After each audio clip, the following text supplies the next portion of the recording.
Alright team, welcome to Wits the Script, a show where I tell you what's the script in the gaming news. At the time of writing, it's been a quiet week for news and games after the nuke that was EA and Battlegate. So what I've done is I've just kind of gone ahead and made the best of it. Let's get in. I love shit like this. When Reddit comes together to uncover some stupidly complex and long marketing stunt for a stupidly silly small amount of content, let me tell you what's the script with ARGs and how it relates to Rainbow Six in this week's news. ARGs are basically when developers drop lots of small clues for keen-eyed fans to follow that usually involves solving some kind of puzzle to reveal information about an upcoming announcement. Probably the best example of an ARG is the I Love Bees marketing campaign for Halo 2. Basically, on the run-up to Halo 2's release, there was subliminal messages in the Halo teaser trailers that flashed a link to ilovebees.com. This same link was then emailed out to those that had taken part in previous ARG campaigns. Eventually, this all culminated in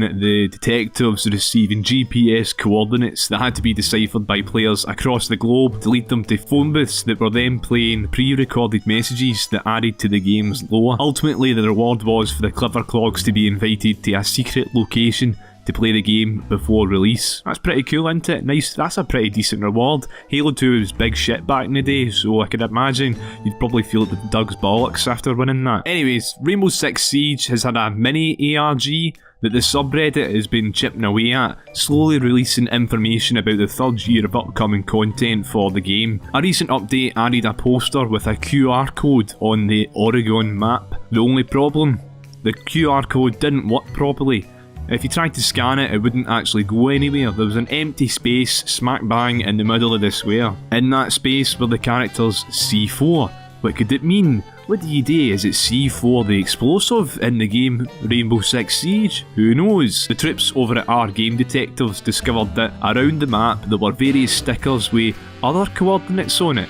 By this point they realised it wasn't C4 the explosive, it was coordinates. If you placed a grid over the empty space and filled in the squares that matched with the coordinates, then the code could be scanned. Once you scanned the completed QR code, it would take you to a mysterious site that just hid what looked like some random letters and characters. If you join the dots and then actually went onto the rainbowleaks.org link that was underneath the original QR code, then what you would find is it would actually ask you for a password. So, again, follow the trail. If you put the random characters that you've seen from the QR code into rainbowleaks.org, then lo and behold, you've actually hacked into the mainframe. It leads to a page with some lore about what seems to be an obvious zombie outbreak, along with the usual pictures you'd find lying around any sort of classified area in a zombie apocalypse, detailing victims with newspaper headlines and shit like that, and out of focus pictures of some mad guy's rotten toe that obviously looks like he's been infected with the disease. There's no official announcement as far as I can tell, but this seems to all but confirm the existence of some sort of outbreak mode that's going to be arriving to Rainbow Six later on next year.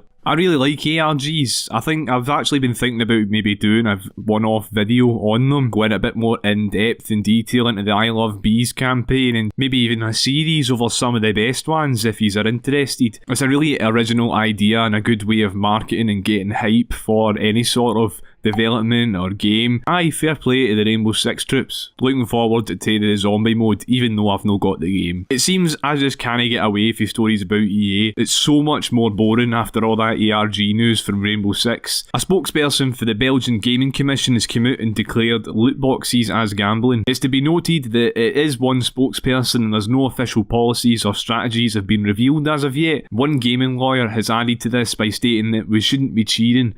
Just no quite yet. It would take an international effort to make any real change. Although, in saying that, across the pond, there was a statement made to the press by a Hawaii state representative called Chris Lee, where he directly calls out EA for their loot boxes in Star Wars and states that they have predatory practices. He called it, quote, a Star Wars themed casino designed to lure kids into spending money. It's a trap, end quote. Aye, he actually said it's a trap. Lee seems to be pretty serious as he's made the announcement of looking into legislation with other states and legislators to help ban the sale of games to underagers. He firmly believes that it is in fact gambling.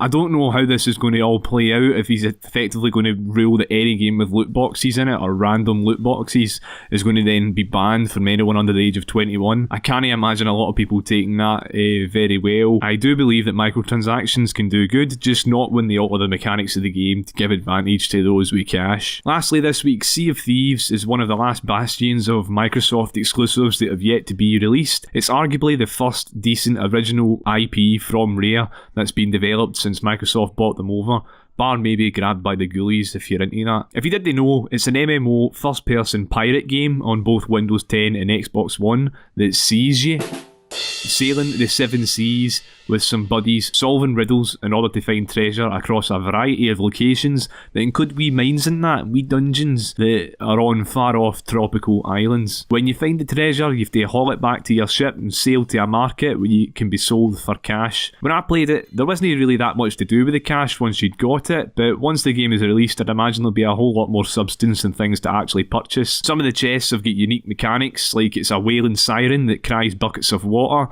slowly filling up your ship as you set sail, so some cunt has to get the bucket out and start emptying the ship before you sink. There is a focus on communication, as sailing a ship requires each member of your crew to take up a role, such as someone on the map downstairs navigating, you've got someone up in the steering wheel, a guy in the crow's nest calling out landmarks, and then you need a wee lackey to run about and hoist the sails depending on the wind.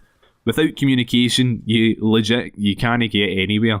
It was probably the first game since Halo 3 I was in game chat and actually talking with random folk. Anyways, in the last playtest before leaving a year-long alpha, anyone that signs up will be allowed to play.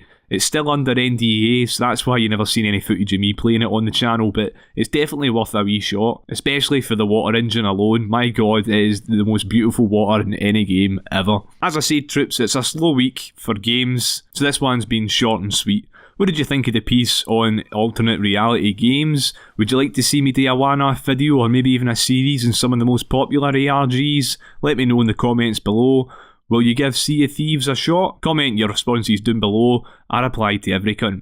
If you like the video, give it a thumbs up and subscribe to be told what's the script every week. Help me inform the masses by giving the video a wee share. Cheers, troops.